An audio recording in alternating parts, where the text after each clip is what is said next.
వి gold trusted gold buyers మీరు తాకట్టు పెట్టిన బంగారాన్ని విడిపించి ఈ రోజు ఉన్న మార్కెట్ ధరకు కొనబడను.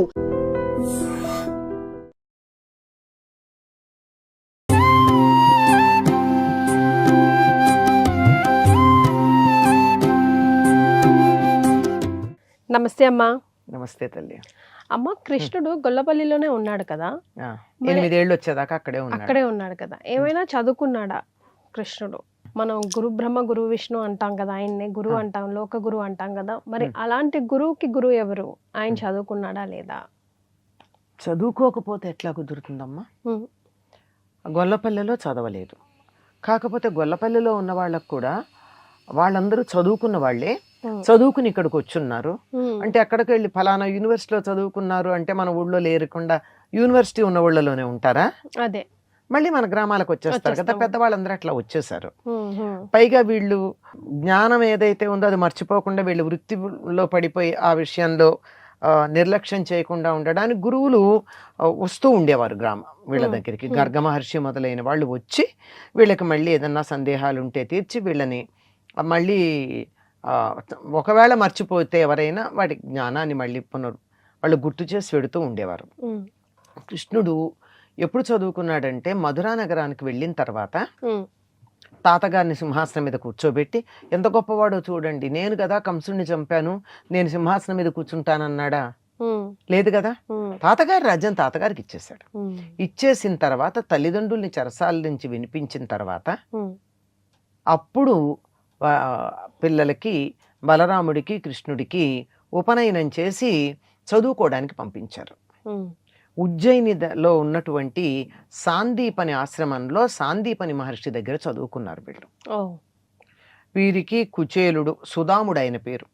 సుదాముడు మొదలైనటువంటి వారు వీళ్ళకి సహాధ్యాయి. తర్వాత ఆయన పేరు కుచేలుడు అని వచ్చింది. అక్కడ చదువుకున్నారు. 64 రోజుల్లో 64 విద్యలు అభ్యాసం చేశాడు కృష్ణుడైనా. మరి కానీ ఎందుకు చదువుకున్నాడు? చదువుకోవాల్సిన అవసరం ఏమిటి? జ్ఞాన స్వరూపుడే కదా, సచ్చిత్ ఆనంద స్వరూపుడు కదా. చిత్ అంటే జ్ఞానమే కదా. జ్ఞాన స్వరూపుడైనటువంటి పరమాత్ముడు ప్రత్యేకంగా చదువుకోవడం దేనికి అంటే, ఈ మాట కుచేలుడు తర్వాత కృష్ణుని చూడ్డానికి వెళ్ళినప్పుడు చెప్తాడు. ఏమనంటే, నువ్వు ఎందుకు సాందీపని మహర్షి ఆశ్రమంలో చదువుకోవడానికి వచ్చావు అంటే, లోక విడంబనార్థము అంటాడు.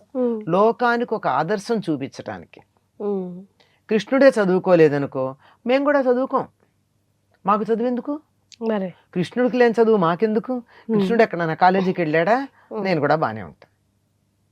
నాకు ఒక ఆయన కనిపించాడు, ఏం చెప్పాడు, తెలిసిన వ్యక్తి, బ్రష్ చేసుకున్నారా పొద్దున్నే అంటే, సింహం ఎక్కడైనా బ్రష్ చేసుకుంటుందా అన్నాడు. అంటే నేను సింహాన్నని చెప్పడం అంటే, వాళ్ళు చేసే పనులని పెద్దవాళ్ళు చేసేదే ఆయన సింహంతో పోల్చుకున్నాడు అనుకోండి, అట్లాంటి వాటితో పోల్చుకుంటారు. ఎవరో ఏదో ఒక మహానుభావులు పెద్దలు ఒక రంగంలో నిష్ణాతులైన వాళ్ళు ఏదో ఒకటి మనలాంటి వాళ్ళు చేసే పనులు చేయకపోతే అది పోల్చుకుని మనం కూడా మానేస్తాం. మరి లోకానికి ఆదర్శప్రాయంగా ఉండాలి కదా కృష్ణుడు. కృష్ణుడిని చూసి ఎంతో మంది నేర్చుకుంటారు కదా. యద్యదాచర్తి శ్రేష్ఠ తత్తదేవోత్తరో జనాహని కదా చెప్పేది. కనుక ఇతరులకు ఆదర్శంగా ఉండడం కోసం అని చెప్పి నువ్వు గురువు గారి దగ్గర చదువుకోవడం అనేటటువంటి దాన్ని ఒకటి అభ్యాసం చేసావు కదా అని చెప్పి కుచేలుడు కృష్ణుడితో మాట్లాడతాడు. అంటే దాన్ని బట్టి మనకు అర్థం అవుతుంది. ఊరికే చదువుకోవడమే కాదండి, తర్వాత గురువు గారికి గురుదక్షిణ కూడా ఇచ్చాడు.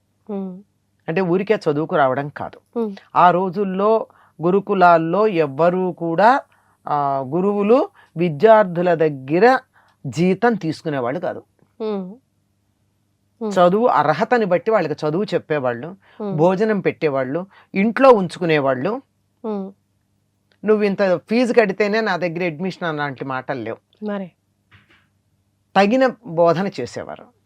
దానికి ప్రతిగా విద్యార్థులు చదువంతా పూర్తయిన తర్వాత గురుదక్షిణ ఇచ్చేవారు.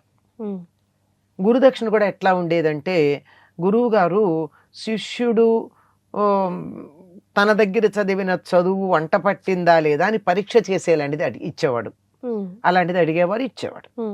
ఈయన గురువు గారి దగ్గరికి వెళ్ళి చదువు అయిపోయింది గనక దాన్ని స్నాతకం అంటారు, చదువు అయిపోయింది అని, అంటే కాన్వకేషన్.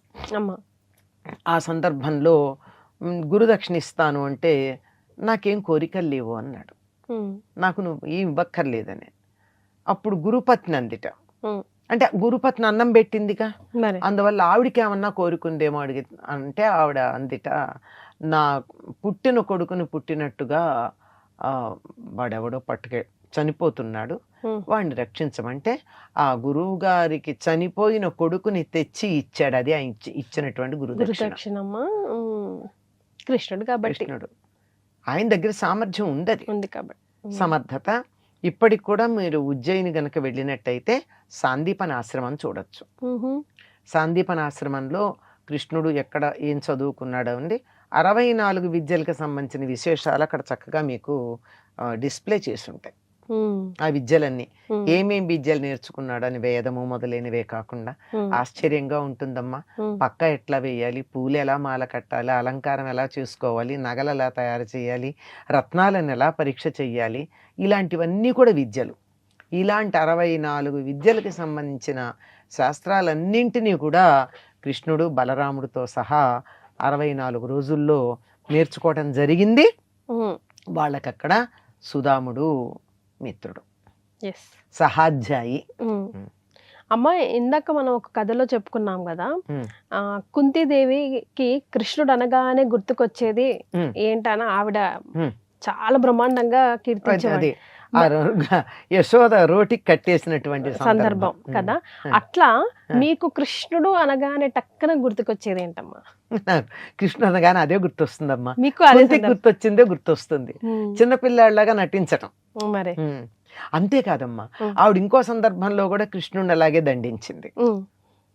ఏమిటది అంటే యశోద ఏంటంటే ఇంకో సందర్భంలో కూడా ఆవిడ దండించింది. ఏమిటంటే ఇంట్లో వెన్న ఏమైందా అని చూస్తుంటే తీసుకెళ్లి బయట కోతులకు పెడుతున్నట్ట. అవి చక్కగా తింటున్నాయి. మరే పూర్వజన్మ గుర్తు, ఇంతకు ముందు అవతారం గుర్తొచ్చిందేమో అనుకుంటాం మనం, నాకైతే అనిపిస్తుంది అది.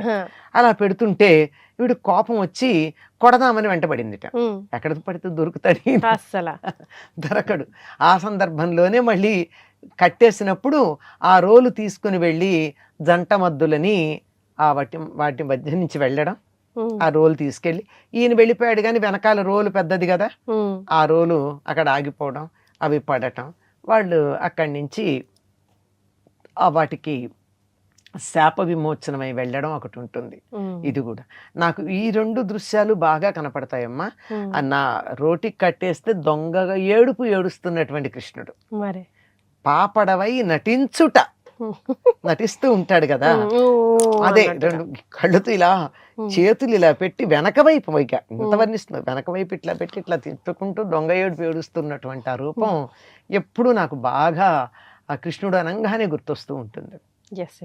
అంటే నేను ఎందుకు అడిగానంటే, జనరల్ గా చిన్న సౌండ్ వచ్చినా డిస్ట్రాక్ట్ అయిపోతూ ఉంటాం. ఈ రోజు ఫ్లోర్ అంతా డిస్ట్రాక్షన్ సౌండ్స్ ఎక్కువగా వస్తున్నాయి. బట్ అమ్మ చెప్పడంలో ఎంత లీలమైపోయిందంటే నాకు లోపల టెన్షన్ వచ్చేస్తా ఉంది. అమ్మో సౌండ్స్ వస్తున్నాయి, అమ్మ ఏమైనా అంటదా, ఏది పట్టించుకోవట్లే, కృష్ణ కృష్ణ కృష్ణమయం అయిపోయిందంటే. అందుకని మళ్ళీ మరి చాలా సంతోషం అమ్మ, ధన్యవాదాలు. And for more videos, please subscribe to iDream. Please subscribe to iDream. Please subscribe iDream. And please subscribe to iDream. For more videos, subscribe to iDream. please like, share and subscribe to the channel. Congratulations, iDream.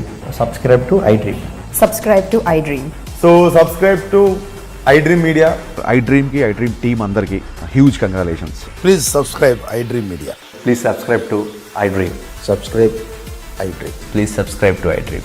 iDream అంటే నా కళల channel subscribe చేసుకున్న నోరు తిరుగుతలేదు, మీరైతే గంట గుర్తు కొట్టండి. For more such videos, please subscribe to iDream. Subscribe to iDream. Please subscribe to iDream. Please subscribe iDream Media. Please do subscribe to iDream. Please subscribe to iDream Media. For best entertainment and information, please subscribe iDream. And don't forget to subscribe to iDream.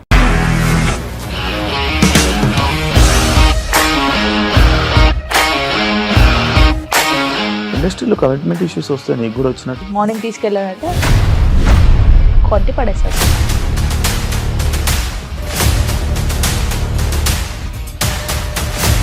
ఒక్కళ్ళు కూడా చూడలేదు ఈ cinema అని చెప్పడానికి కూడా చాలా ధైర్యం కావాలి. అది నిజం కదా, దాంట్లో ధైర్యం ఏంటి? నెక్స్ట్ డే ప్లేట్ మార్చేస్తే తప్పు కదా. As of now we are comfortable this అని నేను అనుకుంటున్నాను. రష్మిక గారిది మీది ఒకే ఊరంట కదా?